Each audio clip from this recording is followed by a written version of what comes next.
Olá pessoal, estamos aqui com mais uma aula, agora a lição de número 8, Juízes 17 ao 18, com o tema A Idolatria de Mica e da tribo de Dan.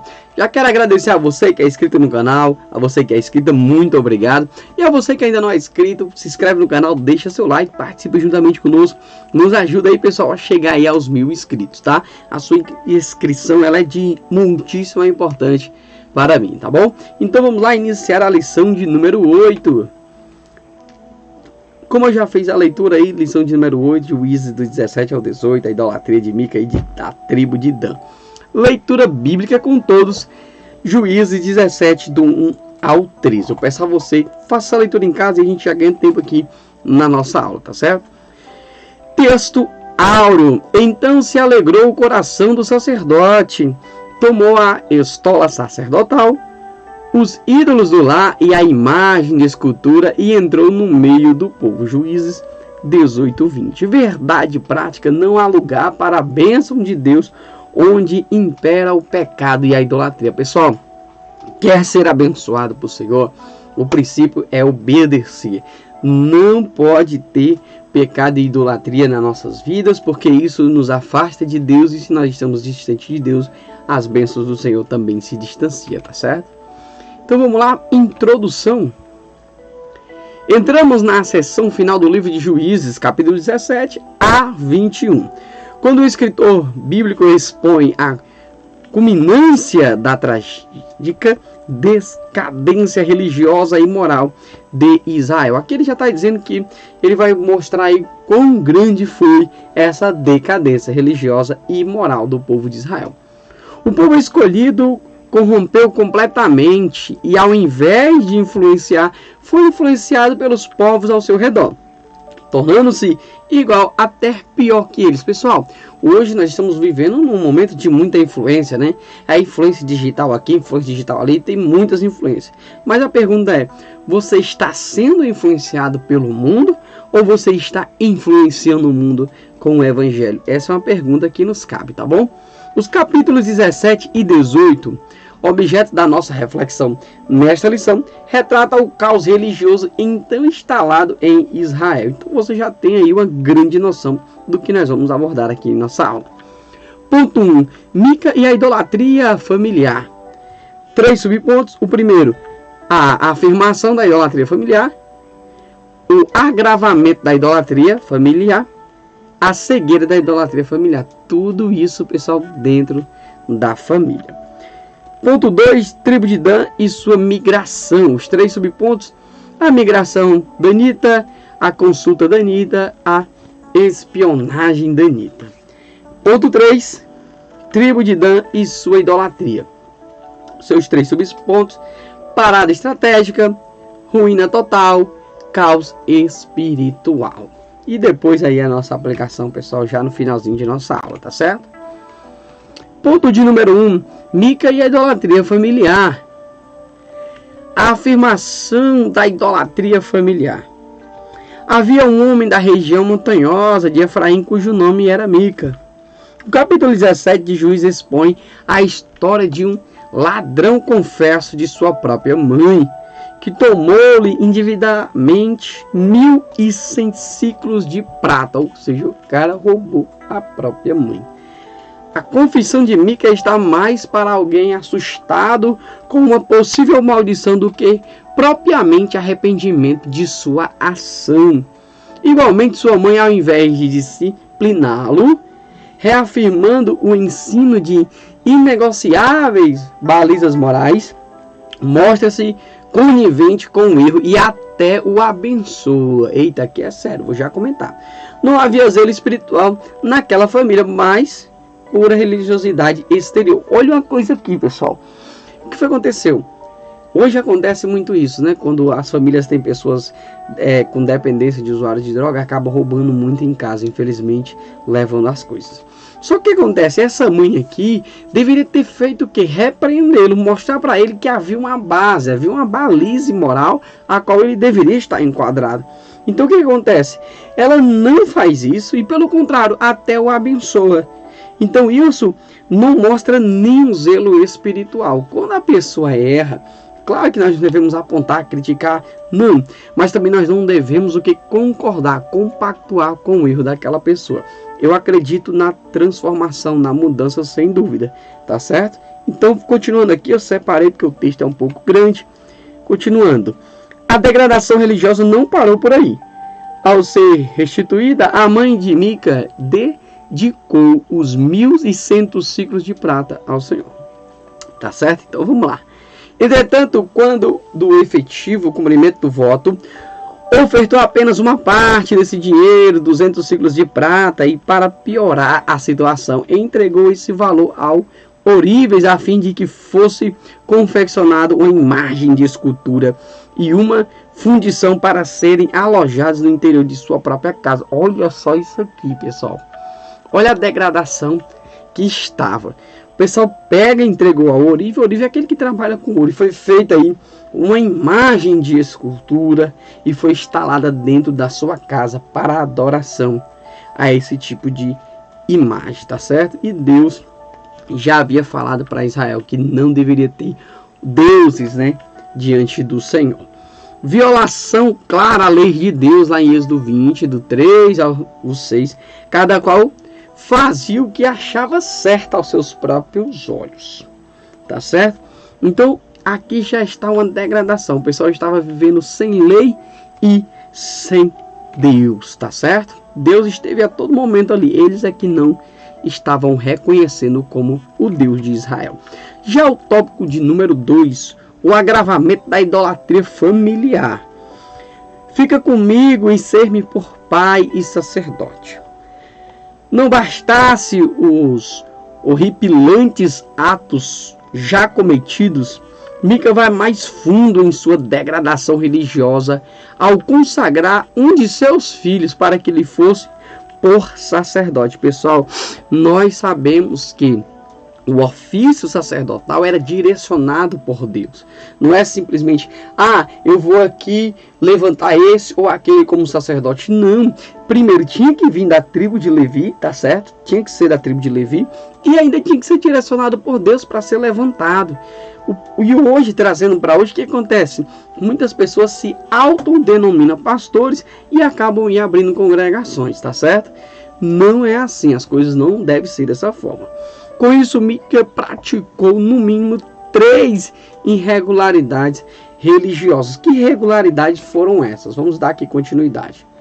Primeiro, o pai devia ser o líder religioso da casa e não o filho. O pai faz o quê? Tira a responsabilidade dele e deposita no filho. A segunda irregularidade, somente descendentes de Arão podiam ser sacerdotes. Bem claro, descendentes de Arão, porque eram da tribo de Levi, tá certo?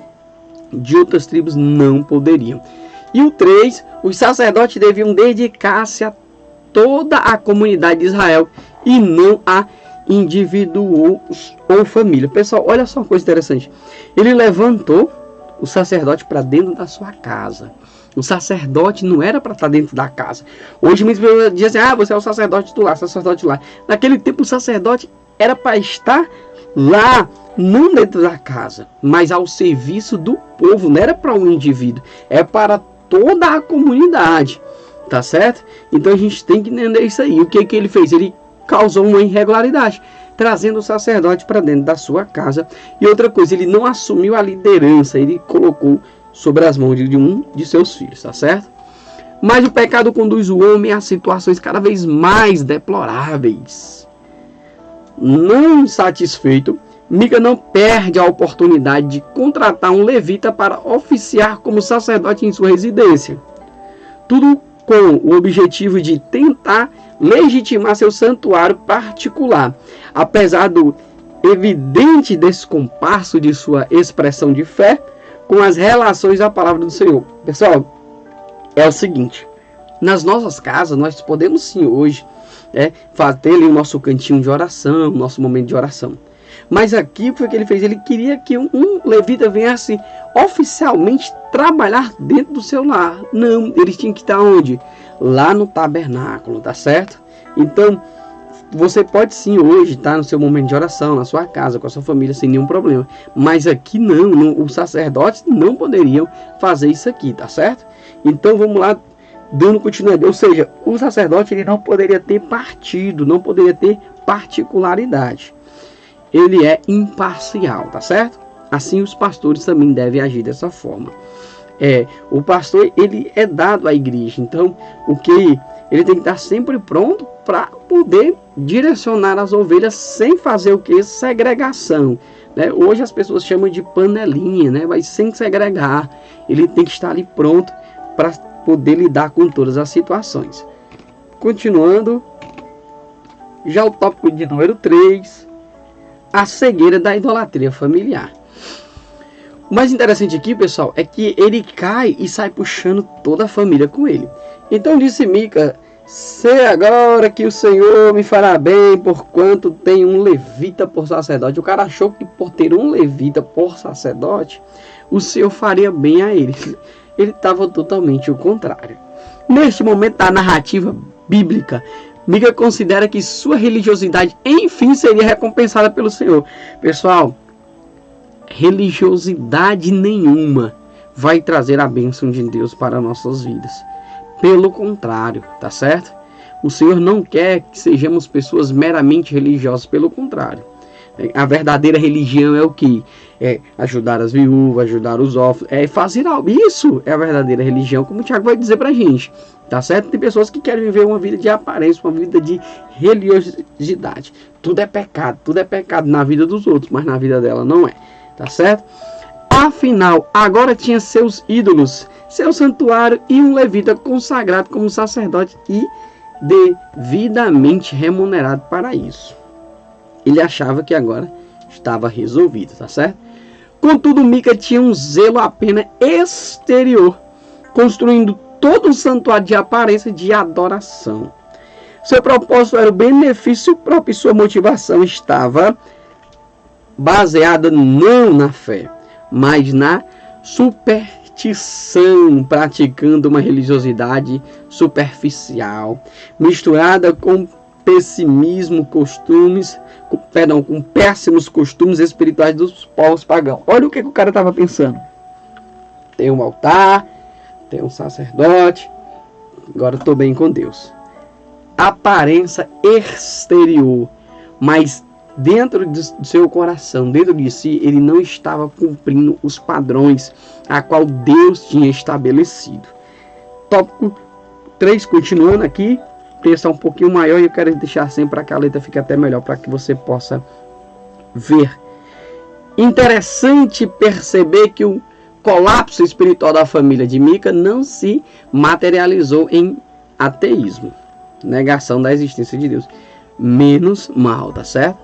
Antes, pelo contrário, concretizou-se por meio de uma religiosidade descompromissada, sem crítica e hipocrisia, sem abandono do pecado e com franco desprezo pela palavra de Deus. Olha só, pessoal, o que adianta eu ter uma aparência que eu estou servindo a Deus, que eu estou trabalhando, que eu estou na obra, mas dentro do meu exterior não há Deus?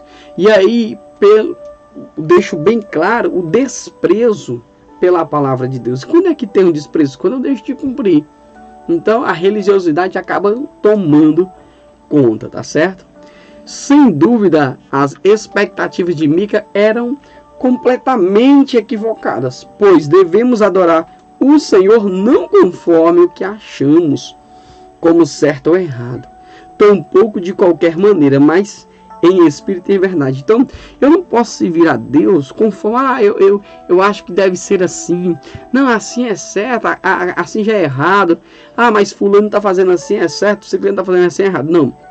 Eu preciso ter um padrão bíblico. Eu pego a Bíblia. Se aquilo que está sendo feito, realizado, está segundo a palavra, está o quê? Agora, quando foge, aí eu sei que isso está errado, tá certo? Então, nós temos que viver em espírito e em verdade, porque Deus está procurando verdadeiros adoradores, a qual adora em espírito e em verdade, tá certo? Então vamos lá agora para o nosso ponto de número 2. Tribo de Dan e sua migração. Já no tópico 1, a migração danita. Naqueles dias não havia rei em Israel, e a tribo dos danitas buscavam para si herança em que habitar. Os danitas receberam terra suficiente para acomodar sua tribo. Todavia não conseguiram alcançar a posse plena do território que lhe fora designado no sul por herança. Daí seu deslocamento para o norte em busca de terra para habitar.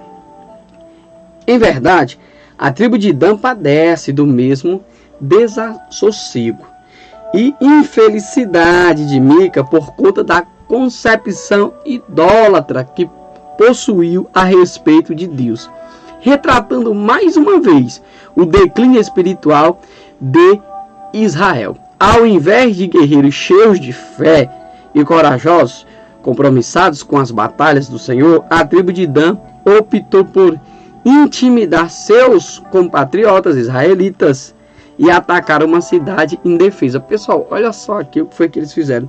Eles deveriam ter conquistado toda a herança, toda a posse. Mas não conquistando, agora eles vão o que? Eles deveriam ir no sul e agora eles migram para o norte para tentar buscar habitação. Tá certo? Só que aí o declínio espiritual estava de uma forma tão devastadora que ao invés de você ter guerreiros, homens cheios de fé, corajosos, compromissados com as batalhas, homens que queriam realmente fazer a vontade de Deus, não. O que eles fizeram? Eles fizeram aí, tentaram intimidar, tá certo, os seus compatriotas e atacando aí cidades indefesas, tá bom? Então, ou seja, totalmente contrário àquilo que o Senhor queria. Totalmente os covardes, hein? Já continuando aqui o tópico de 2, a consulta danita. Consulta a Deus para que saibamos se prosperará o caminho que levamos. Agora é que o cara vão consultar a Deus, né? Já deveriam ter buscado a Deus há muito tempo. 5 espias foram enviados à procura de um novo território, sendo que no caminho para o norte chegaram à casa de Mica e ali pernoitaram. Na ocasião, após reconhecer o sacerdote, os espias pediram que consultasse a Deus sobre o sucesso de sua missão, tendo recebido resposta positiva, a resposta que lhe agradaram, né? A passagem bíblica não diz se o levita realmente perseguiu a vontade de Deus. Antes, pelo contrário, externou uma resposta por demais rápida e conveniente com as expectativas da Anitta. Ou seja, o cara foi lá e respondeu aquilo que o povo queria ouvir. O levita disse exatamente o que eles queriam ouvir. De novo, as circunstâncias do evento demonstram a precariedade da condição espiritual de todos os enviados na história. Pessoal, envolvidos na história, perdão. Então o que acontece? Olha, o povo queria ouvir uma resposta boa, agradável, uma resposta que viesse ali, lhe satisfazer. E aí foi o que o sacerdote fez. Tá diferente hoje, pessoal. Hoje as pessoas não querem mais ouvir uma repreensão, não querem mais ouvir que elas devem se consertar, que elas devem se ajeitar, que elas devem se voltar para o Senhor. Elas querem ouvir ali uma palavra que venha alimentar o seu ego, que venha lhe deixar confortável, agradável, uma palavra que venha ali lhe dizer, não, realmente está tudo bem, está tudo tranquilo, segue a tua vida do teu jeito. Só que não é assim. Deus, ele tem a forma de tratar com cada um e nós devemos sempre prezar pela verdade. Os danitas buscavam a bênção de Deus através de uma dinâmica de ação incompatível com o que o Senhor havia proposto ao seu povo. Já o sacerdote em seu diálogo, pois me assalariou, né? E lhe serviu de sacerdote. Ou seja, o cara estava sendo pago, pessoal. Então quando você paga, a pessoa faz o que você quer. O patrão paga e aí você faz o serviço.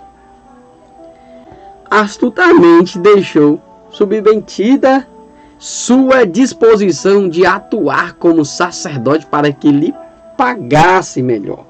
Infelizmente, seu ofício sacerdotal era motivado pelo dinheiro e não pelo amor a Deus e ao seu povo. Pessoal, hoje não tem tanta diferença. Tem muita gente que está na igreja, querem dirigir a igreja, não é porque querem servir a Deus muitas das vezes, Porque eles estão pensando muitas das vezes no que vai ser gerado, no que vai ser ganho. Muitas pessoas não estão preocupadas com as almas, com o reino, mas estão preocupadas mais com o dinheiro. Não importa o que a pessoa vai fazer para arranjar esse dinheiro, mas o que as pessoas querem é que elas façam isso. Muitas das vezes nós não estamos preocupados com o que aquela pessoa passa para conseguir aquele determinado valor, mas nós queremos que ela deposite esse valor para nós. Então, nós temos que ver isso, que nós devemos fazer a obra por amor e Deus é que nos recompensará. Ponto de número 3, tópico de número 3, né? Então vamos lá. A espionagem da Anita. E viram que o povo que havia nela estava seguro, segundo o costume dos sidônios, em paz e confiado. Após deixarem a cidade de Mica e realizarem a atenta observação da dinâmica de vida da cidade, chamada de Laís, os espias tornaram aos seus irmãos e fizeram um relato otimista. O povo era pacífico e sem qualquer tratado militar com as tribos vizinhas. Em resumo, a cidade era vulnerável e a vitória seria fácil. Ou seja, esse povo aqui não tinha nenhum tratado, não tinha nenhum acordo, tá, com as cidades vizinhas, para quando o inimigo viesse atacar, viesse ali proteger. Então era uma cidade vulnerável, tá certo? Continuando aqui, pessoal. Cenário completamente diverso daquele vivido pelos espias originais, que ao entrarem em Canaã encontraram o povo forte, cidade fortificada, cuja conquista demandaria completa confiança nas promessas e na força do Senhor. Conforme a manifestação corajosa e piedosa de Josué e Caleb diante de seus compatriotas. Ou seja, quando nós vemos aqui esses espias, que a história é bem conhecida lá em Números, eles voltaram de uma forma positiva, com fé e esperança, mesmo tendo pessoas de guerra, mesmo tendo um exército lá. Então eles trouxeram isso. Já esse povo que foi ver esses espias aí, os falsos espias, viu que estava tudo tranquilo, não tinha ninguém para lutar nem nada, pelo contrário, a vitória seria fascismo. Aqui, porém, havia uma clara vulnerabilidade do povo da cidade, acompanhada de uma arrogante autoconfiança por parte dos membros da tribo de Dan. Olha só, pessoal. Então vamos agora para o nosso ponto de número 3. Tribo de Dan e sua idolatria. Tópico de número 1. Parada estratégica. Dali passaram a região montanhosa de Efraim e chegaram até a casa de Mica. Seguros na sua própria força, 600 homens danitas armados puseram-se em direção à cidade de Laís. No meio do percurso, porém, decidiram passar novamente pela casa de Mica, lembrando de seu particular santuário. Que mal haveria em levar um santuário já pronto para o novo lar? Mal nenhum, né? Roubando a propriedade de outros, imaginavam garantir a bênção de Deus na nova fase de vida. Com esse propósito, os 5 espias de outrora entraram na casa de Mica, que estava ausente, e recolheram todos os utensílios de culto e itens do santuário, propondo ao sacerdote que abandonasse a família de Mica e doravante passasse a ser o oficial para toda a tribo de Dan. Olha o que o cara fez. Entrou na casa de Mica, pegou os utensílios, roubou o altar e ainda disse para o sacerdote: olha, esquece Mica aí e vem agora ser oficial aí, o sacerdote da tribo de Dan. Aqui é aquela velha frase: cobra engolindo cobra. O levita não pesou 2 vezes e aceitou a oferta. Seu coração sempre esteve disposto a se curvar perante aquele que lhe fizesse a melhor proposta em termos financeiros e de prestígio. Pessoal, quantas das vezes isso não acontece com as pessoas? As pessoas mudam de religião, mudam de pensamento, mudam de ideia quando o assunto é dinheiro. Muitas pessoas acabam aí se corrompendo e se vendendo por causa do dinheiro. Ao lado de Mica, ele passou de um levita qualquer a sacerdote, ou seja, ao lado de Mica, Mica colocou logo ele lá em cima, de levita para sacerdote. Agora ele passaria a oficiar perante uma tribo inteira, em vez de apenas uma família. É mais ou menos assim. O cara diz assim: olha, tu é aqui obreiro e eu vou te colocar numa congregação, e por eu te colocar lá, eu vou te nomear logo a pastor. Lá na tua igreja tu é apenas um obreiro, eu vou te colocar como pastor. Pessoal, um dia eu tive um convite, certo? Hoje eu exerço diaconato na minha igreja e eu já fui convidado por outro ministério para estar na frente de uma igreja. Só que eu sei que ali não me cabe, não é o momento, não é o que Deus preparou para mim. No tempo certo, Deus ele vai me honrar e me entregar aquilo que Ele quer. Se eu tivesse ido, eu teria me precipitado, porque não era a vontade de Deus. E hoje eu estou muito bem para a glória do Senhor Jesus. A triste verdade é que tanto Mica quanto Levita, bem como os danitas, usavam a religião para benefício próprio, construindo uma caminhada de vida cada vez mais afastada do Senhor. Uma religiosidade de aparência, ou seja, era apenas mera religiosidade externa. Internamente eles não tinham nada, nem um convívio, nem uma aproximação com o Senhor. Subponto 2. Ruína total. Quem mais me resta? Assim que soube do ocorrido, Mica reuniu um grupo de vizinhos e perseguiu o comboio danita, alcançando já bem longe de sua casa. Mica então se queixa de que os danitas roubaram-lhe seus deuses e o sacerdote, afirmando em seguida: que mais me resta? A condição espiritual de Mica é vergonhosa, padecendo de um vazio espiritual deplorável, de modo a revelar que não o Senhor, mas seu santuário particular era sua exclusiva fonte de alegria e segurança de viver. Idolatria escancarada. Olha, feliz, o que mais me resta? Levar os deuses, levar o altar, levar o sacerdote, não me resta mais nada. Mas nós temos que aprender uma coisa: que podem nos tirar tudo de nossas vidas, mas tudo mesmo. Mas o Senhor Deus continuará sendo o nosso Deus, tá certo? Vamos continuar aqui. Os danitas ameaçaram Mica e seus vizinhos com a morte se tentassem recuperar os objetos religiosos roubados. Percebendo que estava em nítida desvantagem, Mica e seus homens desistem e voltam para suas casas, assumindo o prejuízo. Mica se apropriou indevidamente de bens de sua mãe. Agora experimenta a ruína total proporcionada por ladrões piores que ele. No final, a religião humana é sempre decepcionante. A lei da semeadura é incontornável. Olha só uma coisa interessante aqui, pessoal. Tudo que nós plantarmos, um dia nós vamos colher, pessoal. O que foi que ele fez? No momento ele roubou os utensílios para fazer os seus deuses, seu paganismo. E agora os deuses que ele fez foram roubados. O que ele plantou lá na frente ele colheu. O que eu quero dizer para você é o seguinte: o que você planta hoje, amanhã você vai colher. Então não cesse de fazer o bem, que é o tempo certo. Você vai ali colher no nome do Senhor Jesus.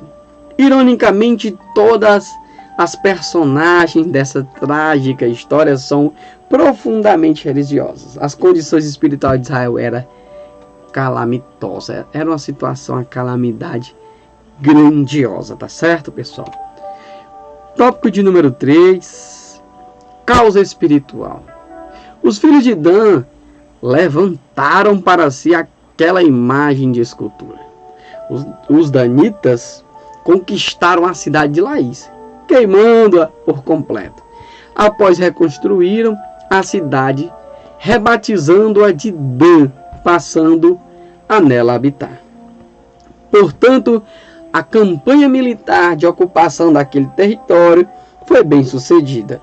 O mesmo acontecendo com o objetivo religioso, pois os filhos de Dan levantaram para si aquela imagem de escultura. Ou seja, o ídolo de Mica foi colocado em um santuário na nova cidade. Foi o que eles fizeram, pessoal, aqui para a gente entender. Eles foram lá, tomaram a cidade de Laís, destruíram a cidade, reconstruíram a cidade, mudaram o nome de Laís para Dan, e ali restabeleceram a cidade e colocaram ali uma estátua para que eles viessem adorar. O santuário de Mica agora foi colocado ali na nova cidade. O que começou com idolatria familiar se expandiu e transformou-se em idolatria coletiva. O mal se propagou, ou seja, o que começou dentro de uma casa, agora pegou toda uma tribo. Toda uma tribo foi contaminada espiritualmente. O caos espiritual da tribo de Dan ficou ainda mais evidente quando o texto bíblico revela que o sacerdote que passou a oficiar no santuário idólatra da nova cidade era descendente de Moisés. Olha só, pessoal, decepção total. O êxito dos propósitos humanos contrastou com o completo fracasso espiritual daquele povo.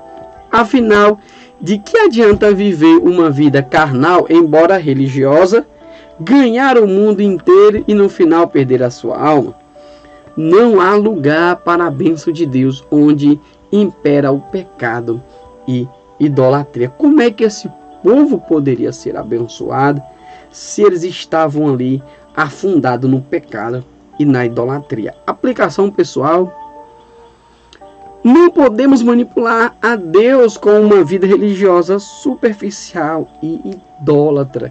Pessoal, Deus não será enganado, Deus não se engana. A nossa vida, se nós não tivermos uma vida sincera diante de Deus, pode ter certeza, as bênçãos de Deus não vai vir, o Espírito de Deus não vai habitar em nós. Tá certo? Uma vivência espiritual sadia demanda que entreguemos o nosso coração a Jesus e confiemos a Ele todos os nossos caminhos, por amor e sempre à luz da palavra de Deus. Pessoal, o que a Bíblia nos diz? Que nós devemos amar a Deus de toda a nossa alma, de todo o coração, de todo o entendimento, de toda a nossa força. É isso mesmo que nós devemos fazer. É entregar a nossa vida a Jesus, confiar nele, saber que ele vai nos conduzir pelo caminho certo, segundo a sua palavra. Tá certo? Quero aqui fazer os agradecimentos rapidinho. Agradeço a Deus por essa oportunidade. Agradeço a você que é inscrito, a você que é inscrita nesse canal, a Gabi Menê, minha esposa, aos familiares, aos amigos, a PEC que nos proporciona essa revista e ao YouTube que nos dá essa oportunidade, tá, pessoal? Sou muito grato a Deus e você que ficou até aqui, que Deus em Cristo Jesus te abençoe e te guarde no nome do Senhor Jesus Cristo.